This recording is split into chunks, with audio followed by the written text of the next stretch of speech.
Excellent.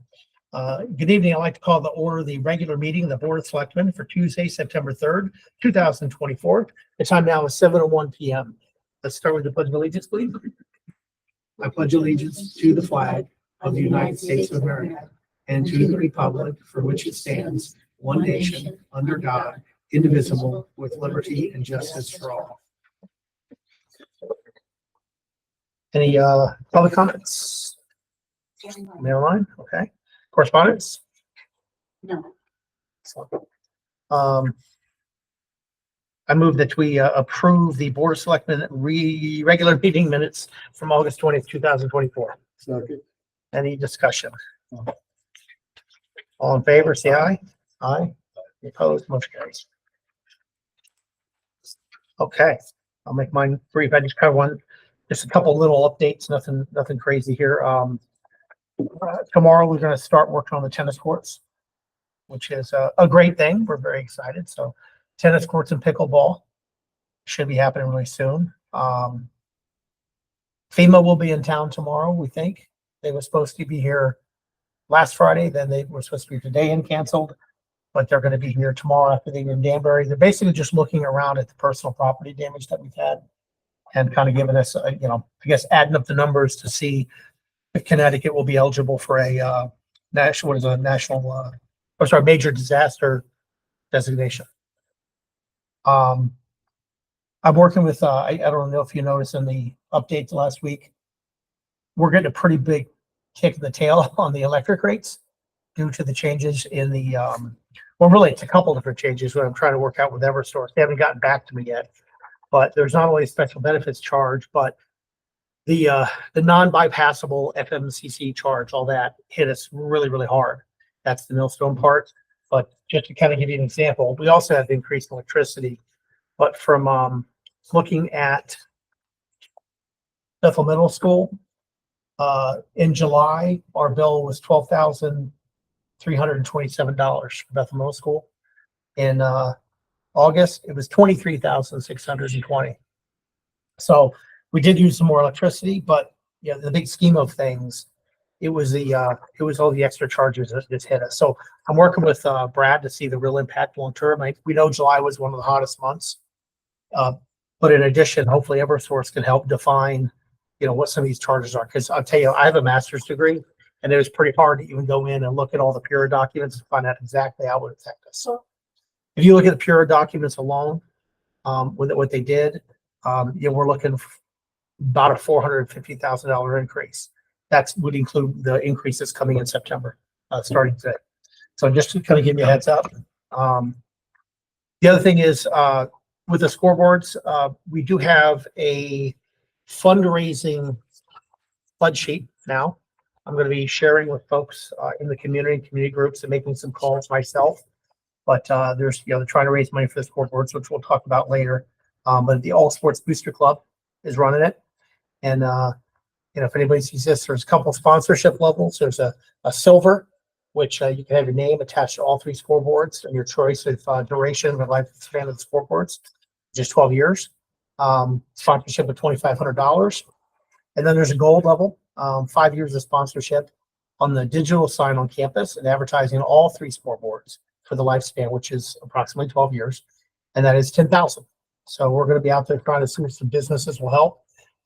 When we get to the scoreboard discussion, I'd actually like to hear more from the All Sports Booster Club. So that is, one more thing. I did put it in the update, but I just want to make sure people are aware. We did have one positive case of West Nile in Bethel. So yeah, congratulations. We made the map. So people just got to be careful and use mosquito repellent. So that is my report. Old business. First up here. So we have a couple of appointments, one for the Board of Finance and one for the Planning and Zoning alternate.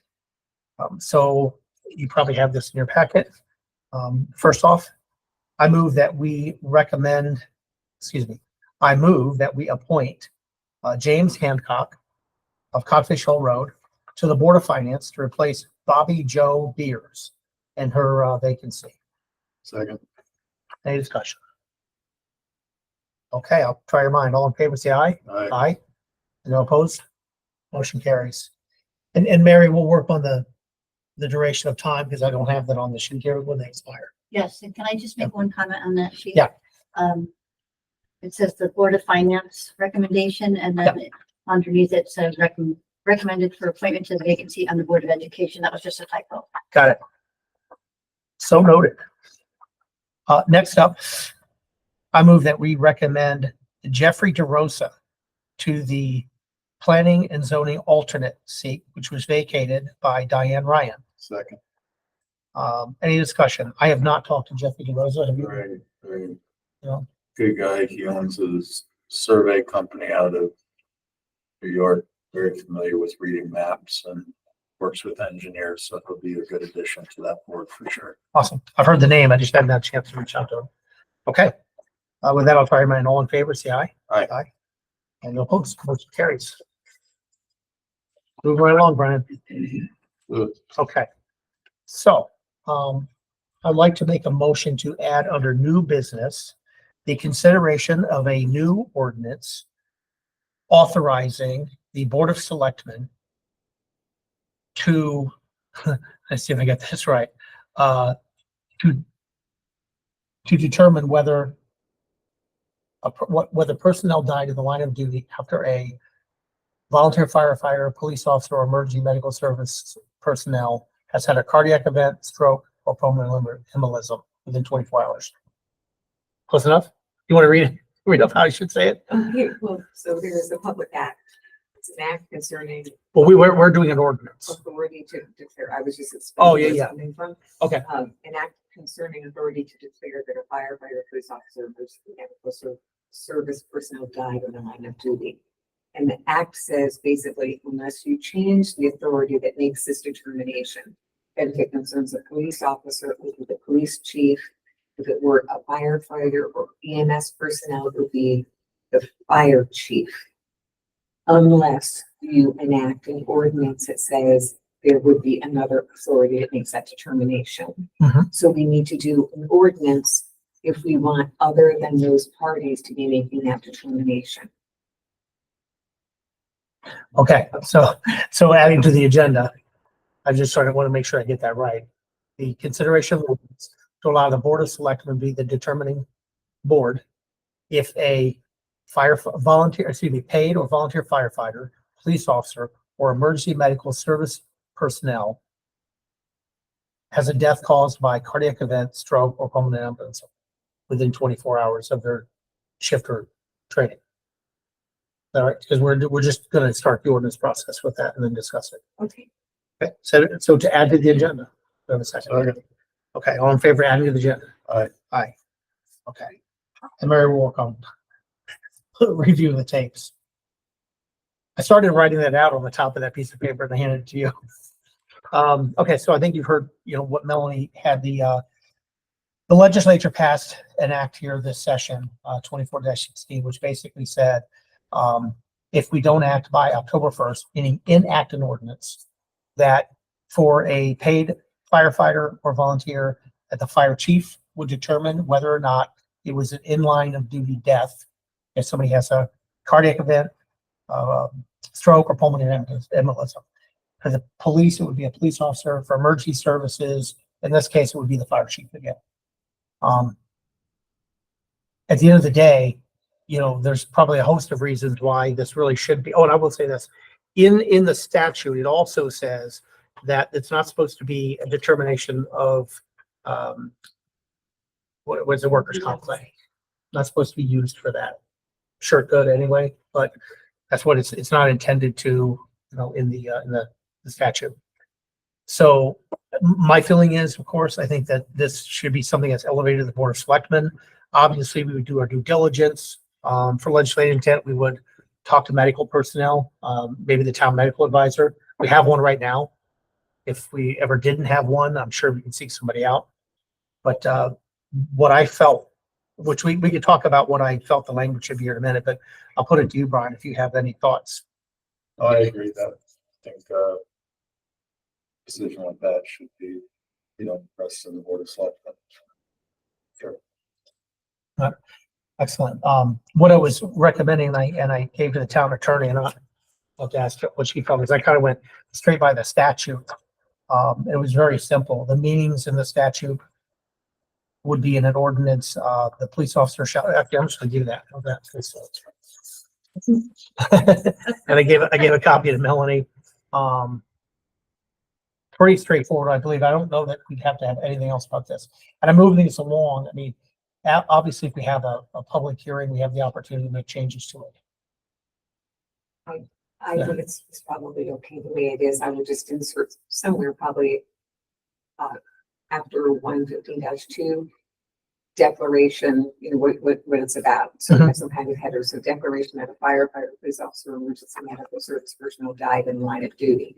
So somehow just, that's what this is about. Can you just write declaration line of duty death?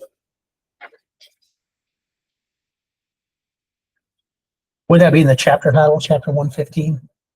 Right now, chapter 115 is reserved, and that would be the heading, declaration, in line of duty. Right, I was just thinking, we wanted to tell people what this, you know, ordinance is about before. Yeah, There should be some kind of header. so it'd be probably chapter 115, declaration of in line of duty death. And then we'll do the public hearing. I don't know that everybody knows what in line of duty means. Okay. Line of duty death? Line of duty death. All right. I mean, I don't know whether it's. sounds like Melanie Well, wants fire, police and EMS line. It What is sounds it? like that's what she's saying. in a the polite way. statute, what was the statute title again? Line of duty And that death. concerning authority to declare a firefighter, police officer, or emergency medical service personnel died in the line of duty. So why don't we just call it authority? And the rest of it, authority to declare a fire, would you say fire, police officer, emergency personnel, death in line of duty, like the same as the statute? Is that too long? You could just put emergency service line of duty death, right? Well, emergency service personnel has its own meaning. So if we didn't have the statute read, that would be, I'm just Perfect. if somebody's going through our ordinance and they want to be able to pull this out and know clearly Right. what it means. That would be my preference, but no, but I like this, just using the statute heading it's really. and start with authorization and then the rest of it. So could you read that one more time? Declaration that a firefighter, police officer, or emergency medical service personnel died in the line of duty. That works. Did that, Mary? Okay. Of course, Mary Alice. All right. So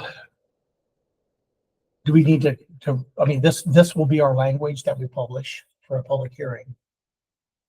So I guess the question, there's probably two pieces of this. Number one, we would have to vote to accept the language as stated. And then secondly, we would have to set a public hearing date. Please, understand we're moving quickly because it's an October 1st deadline to enact the ordinance. An ordinance will not be in effect until 31 days after it's enacted for our charter.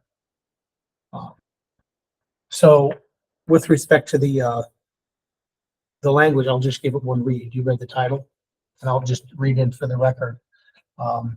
Section 115-1 will be definitions. Police officer shall have the same meanings as provided in section 7-294A of the general statutes. Emergency medical services personnel shall have the same meanings as defined in section 19A-175 of the general statutes.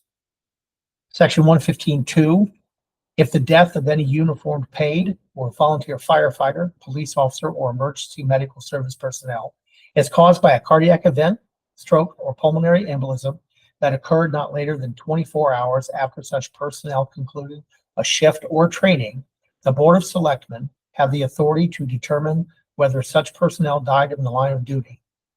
I did add to this, and Melanie, I have to ask, such declaration by the Board of Selectmen is not evidence for a workers' compensation claim under Chapter 560 of the general statutes. Yeah, it's right out the statute. Right, but we're saying that not them. Is it just leave it? Leave that in there, you think? Because technically, the ordinance doesn't have any say over the. Mhm. We could leave it and see what. somebody says it, or we could take it out since we don't really have the authority to say it. Mhm. It's intended in the statute. I Okay. know, I don't know if it's necessary. Okay. May I just make one suggestion? Please. After 115-2, Uh-huh. we call that authority to declare line of duty death. So Sure. that's actually the authority we're citing as a board of selectmen. So if we're gonna make Okay. it clear what that section is about.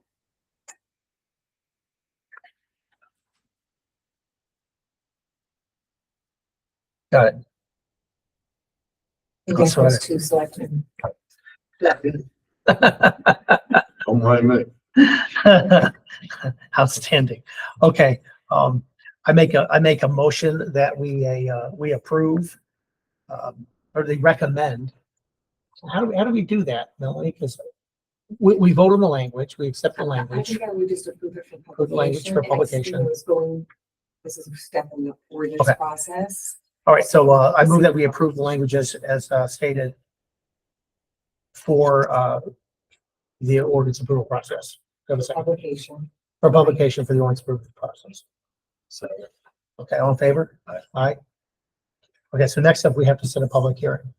I was recommending the 16th, but we could push that back slightly. If we do it the 16th, we could act on the 17th, or we can do a special the last week of September, or last week of September. Now that we have language, we could probably get this out tomorrow, right? Mhm.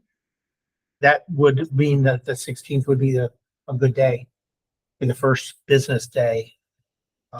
what day of the week is it? That's a Monday. Monday. Not a problem, Mel, for you? I have a problem with Monday. Um, let's see. Did it Tuesday? Tuesday's our meeting. We can have it before our meeting. Do it at 6 o'clock. We'll do a public hearing before our meeting. I don't expect a huge turnout. Probably the fire chiefs and they'll want to be consulted, obviously, in the event we have an issue. Would 6 o'clock before our meeting work on the 17th for you? Right? Yeah, it should. Okay. Pretty sure it does. Yeah, I don't know of anything else happening that evening. Do you, Mary? I don't. Okay.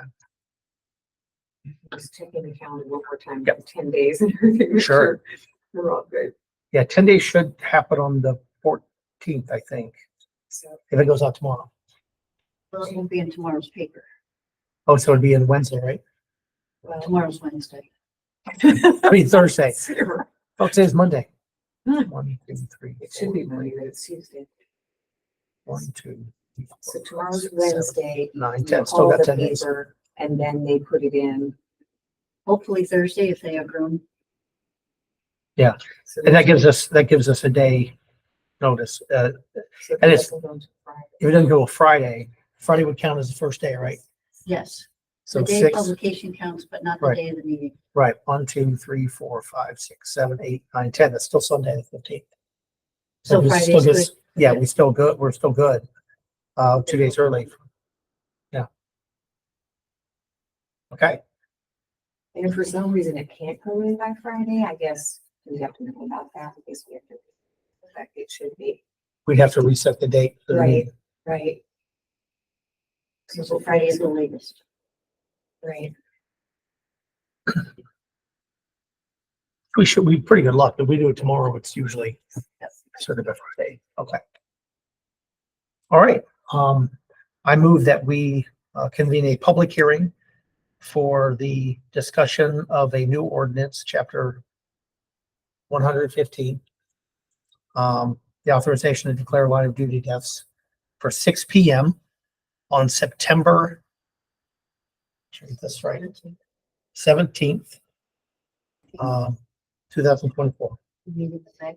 Yes, in meeting room A. Thank you.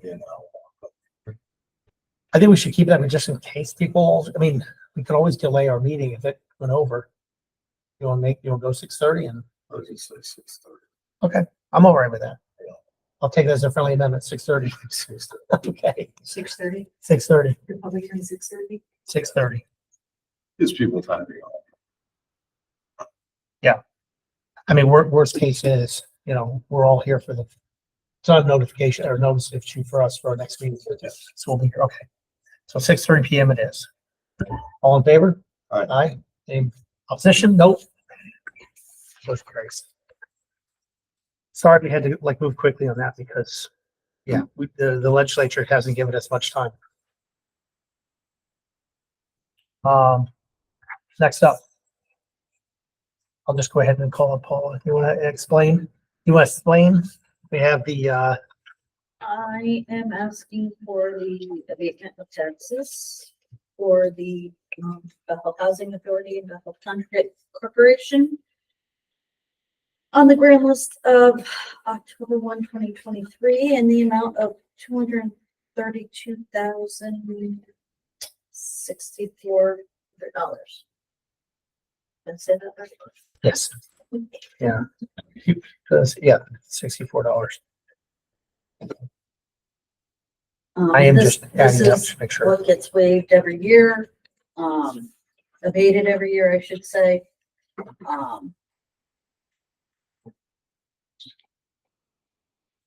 Now, the only difference here is, it used to be Bishop Curtis, or what was the name of it? Augustana Augustana Homes, and now it's Bethel Bethel Congregate Congregate. Court, which is part of, Danbury House, or excuse me, the Bethel Housing Authority. I'm just adding it up just to look at, I didn't look at the numbers earlier.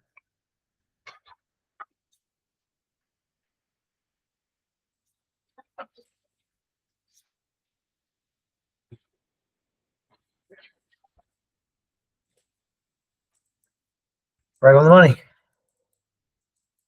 It's a tax collector. He is. He is. Any discussion on that before No, we make a motion? we do this every year. Right. We do this every year. Last year it was 226,000. I move we authorize the abatement of taxes for the Bethel Housing Authority and Bethel Congregate Corporation for the grand list of October 1st, 2023, in the amount of $232,064. Second. Any further discussion? All in favor, say aye. Aye. Aye. Motion carries. Thank you. Thank you, Paula. Thank you. Okay. So I'm gonna give the motion this way, and then we can talk about how we're allocating it, but, I move that we use, ARPA funds in the amount of $8,500 for turf repair, to the middle school turf field. Do you have a second? Second. So what we're doing is, the plan is to take money we'd already allocated, $7,500 towards turf equipment, and maintenance. Since this is more of a repair, felt it was $7,500.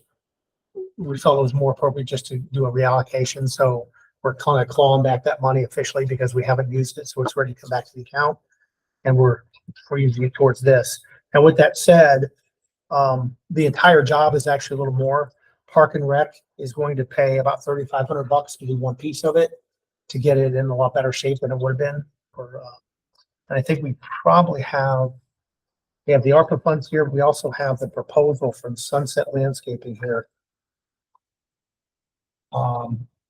And Park and Rec, no, actually, this is more than, Park and Rec is picking up the remainder. That's what I know. But we're going to use $8,500 towards this. So it'd be, I should amend that up to, but not to exceed $8,500. Park and Rec is going to pick up the rest.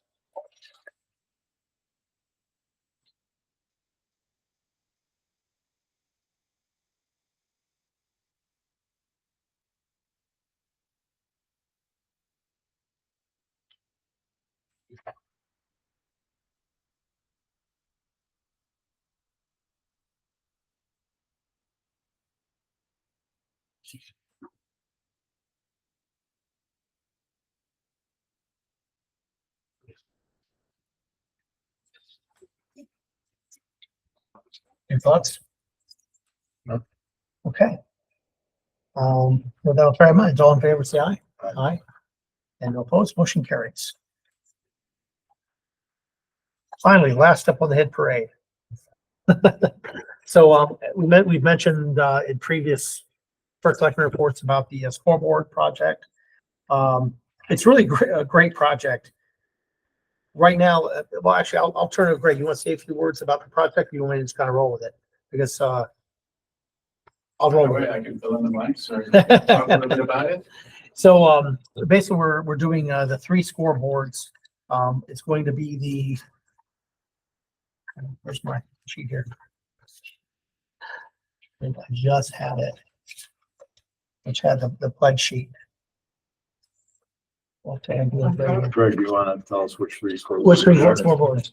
The football field, the stands Yep. field, the football field, Yep. front field, the baseball field, and Isling field, the softball field. Right.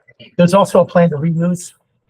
Yeah, so Rachel and I kind of tossed that around. We both had the idea independently, and we talked about it because the men's softball field scoreboard, it hasn't functioned forever. Still has like I think, regular light bulbs and maybe hamsters powering the board. So Hunt scoreboard, although it's beyond its life, we're probably going to try to take that down and put it at the men's field. Okay. As long as the supports are the same and there's already power there, so we're going to try to repurpose that. Okay, great. So in the whole project, when it came to us, when it originally came, the plan was to go out and try to raise money with a third party. The problem was third party had to raise about 30% extra to, get their money out of the deal. So at that time, Bethel, All Sports Booster Club, Mark Karen, a few people started jumping into this and raising money. My understanding is we have $20,000 plus at least half the cost of installation covered already. Yes. Yeah. You And want me to break those down for you? I could just let you know the wide berth that it's covering. sure. Bethel baseball is pledged $5,000. High school baseball $1,000. The Gridiron Club, which is the high school fundraising, their element, $8,000. High school softball $500. Youth softball $500. Bethel athletics $1,500. Park and Rec $1,000, and that comes to $17,500. And then all sports will guarantee $20,000 because we haven't gotten a commitment from youth football yet, Mhm. but we wanted to be able to come to the town with a number. So That's right. we'll guarantee that, that there'll be 20,000. Right. So the plan is, right now, the plan tonight is to take money from ARPA so we can get started, but continue the fundraising. Mark Karen had just sent me this pledge sheet, so I can help go out, make some phone calls. We'll put it out publicly to folks, kind of get the real buzz going and try to close the gap. I really think we can raise the whole thing. But this way, if we're putting the ARPA funds towards it right now, at least we're able to get started. We can order the scoreboards, make the payments and all Are that. they gonna be electronic? Yes. Yeah. The electronic, and also the new thing with scoreboards, is they're actually control them with an app on your phone. So you don't have to, toss it, meet up coaches, pass around remotes and whatnot. So, by the spring, they should be app-based, which is great. Wild. That's awesome. Yeah. Comes a long If I way. hit the Mega Millions tonight, Greg, I'll pay for the All right. scoreboard at the softball, the men's softball. Okay. We'll get them a new one. You heard it. Just a jackpot though. All right. Don't come to me if I hit $4. And do we have to have, your name, like in lights? No, no. Because you probably won't see me after that. so. You're gonna be logging in remote for the rest of the term? Correct. Okay. Okay, so with that, I move that we, draw up to, but not to exceed $20,000 from ARPA, to purchase the scoreboards. So purchase the school scoreboards. So we don't have to have that any more than that. Have a second. Second. Any further discussion? Okay, all in favor, say aye. Aye. Any votes? Motion carries. Last up is your motion. Make a motion to adjourn. Second. All in favor? Aye. Aye. Okay, Mayor, we stand adjourned at 7:30 PM. Thanks, everybody. Yeah.